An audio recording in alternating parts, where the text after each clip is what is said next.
हमने कई बार अपने बुजुर्गों से या कई फिल्मों में आत्माओं और तांत्रिक क्रिया के किस्से सुने होंगे।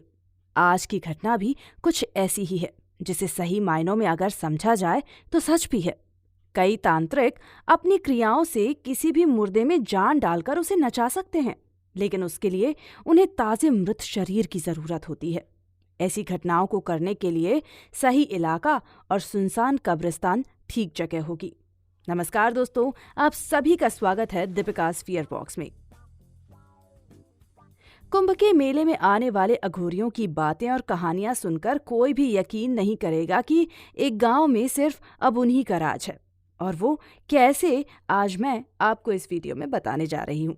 उससे पहले अगर आप चैनल पर नए हैं तो आप इस चैनल को सब्सक्राइब कर लें, और वीडियो पसंद आए तो हमें कमेंट करके ज़रूर बताएं कि किस तरह की कहानियां आप हमसे सुनना चाहते हैं। खैर, अभी तो हम आपको बताते हैं एक चौंका देने वाली घटना जो 1950 में घटी थी। आंध्र प्रदेश के परिनी गांव में एक कुंभा नाम का आदमी रहता था। उसकी 5 साल की लड़की थी जिसका नाम सोनम था। उसे एक खतरनाक जानलेवा बीमारी थी और कई जगह इलाज कराने के बाद भी वो जिंदा नहीं बच सकी थी। रात के 10 बजे उसकी मौत हो गई। उसके परिवार वाले उसे दफन करने के लिए जंगल में ले जा रहे थे। दफन करने के बाद जब वो घर पहुंची तो उसी कब्र के पास जंगल में एक तांत्रिक उन सभी के जाने का इंतजार कर रहा था, और जैसा सोचा था वैसा ही हुआ। उस तांत्रिक ने उस मृत शरीर को बाहर निकालकर कुछ मंत्रों का उच्चारण कर उसकी देह में प्राण डालने की कोशिश की। ऐसा कई तांत्रिक करते हैं जिन्हें अपने तंत्र मंत्र में महारत हासिल होती है।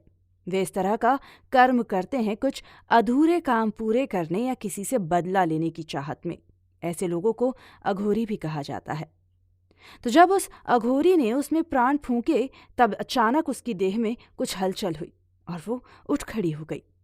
अघोरी के आदेश से वो अपने घर वापस गई। कई लोग ये देखकर डर गए, लेकिन बाद में उस लड़की को जिंदा देखकर उसके परिवार वाले बहुत खुश हुए। लेकिन लोगों को ये नहीं पता था कि उस लड़की के शरीर को उस अघोरी ने वश में कर रखा है। वो शरीर तो उस छोटी बच्ची का था, पर उसका संचालन वो तांत्रिक करता था, एक खास मकसद के लिए। उस तांत्रिक ने उस बच्ची को अपने तंत्र जाल में फंसाया था। घर परिवार के लोग उसके शुरुआती व्यवहार से थोड़ा परेशान हुए, लेकिन समय के साथ साथ उन्हें भी समझ आ गया था कि ये उनकी बेटी नहीं, कुछ और ही है। गांव में किसी की भी मृत्यु हो जाने के बाद वो शमशान जाने की जिद किया करती थी। घर वालों से छुप छुप कर वो सिर्फ मरे हुए शरीरों को घंटों देखा करती थी। मृत शरीर कैसे जलता है वो अकेले में बड़बड़ाती। सबसे पहले गर्दन और फिर सर किसी फुटबॉल की तरह कैसे लुढ़कता है, इस बारे में अपनी सहेलियों और दोस्तों को बताती।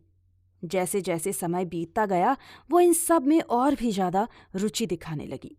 घंटों रात रात को शमशानों और कब्रिस्तानों में जाकर साधना किया करती। 16 साल की लड़की इस तरह छुप छुप कर शमशान जाए और इस तरह की बातें करे, उसकी माँ बाप बहुत शर्मिंदा होने लगे। समाज में उन्होंने कई ताने सुने। उनका घर से निकलना अब सिर्फ उन्हीं को नहीं, लोगों को भी अखरने लगा था। एक अमावस की रात जब सोनम शमशान के लिए निकली तब वो तांत्रिक वहां था जिसने उसमें प्राण फूंके थे। आज वो समय था जब वो अपनी साधना से कुछ ऐसा करना चाहता था जो कोई सोच भी नहीं सकता। वो लड़की सोनम नहीं, यक्षिणी का रूप ले चुकी थी। इतने सालों की उसकी यक्षिणी साधना और तांत्रिक के तंत्रों से वह पूरी तरह से एक साधक बन चुकी थी जो उस तांत्रिक के पूरे वश में थी। आज इस रात एक चिता जल रही थी और उस अग्नि में ये दोनों साधक अपनी अपनी साधनाओं में तल्लीन थे। तंत्र मंत्र का ऐसा जाल बुना हुआ था मानो आज कोई बड़ा हादसा होने वाला हो। ये सुनने में जितना भयानक है, देखने में तो किसी के पैरों तले जमीन खिसक जाए। प्रकृति भी आज उन्हीं के साथ थी। तेज हवाओं के शोर से सारा गांव दहशत में था और वहां का जर्रा जर्रा सिर्फ तंत्रमय था। ये खौफनाक मंजर सुनने में जितना डरावना लगता है, उससे कहीं ज्यादा देखने वालों के होश उड़ रहे थे। कई मौतें तो सिर्फ इस मंजर को देखकर ही हो गई थी, और फिर अचानक अगले ही पल दोनों की साधनाएं समाप्त हुईं और गांव में एक तेज विस्फोट हुआ। ये विस्फोट इतना भयंकर था कि गांव का एक भी पुरुष और स्त्री जिंदा नहीं बचे, और यही वो तांत्रिक चाहता था। तंत्र शक्तियों का महारथी और साधना में निपुण सोनम ने उन ताजा लाशों में अपनी साधना से प्राण फूके और फिर उन्हें वही साधनाएं दी जो 11 साल पहले उस अघोरी ने सोनम को दी थी। और कहते हैं कि आज उस गांव में सिर्फ वही लोग अपनी साधनाएं करते हैं।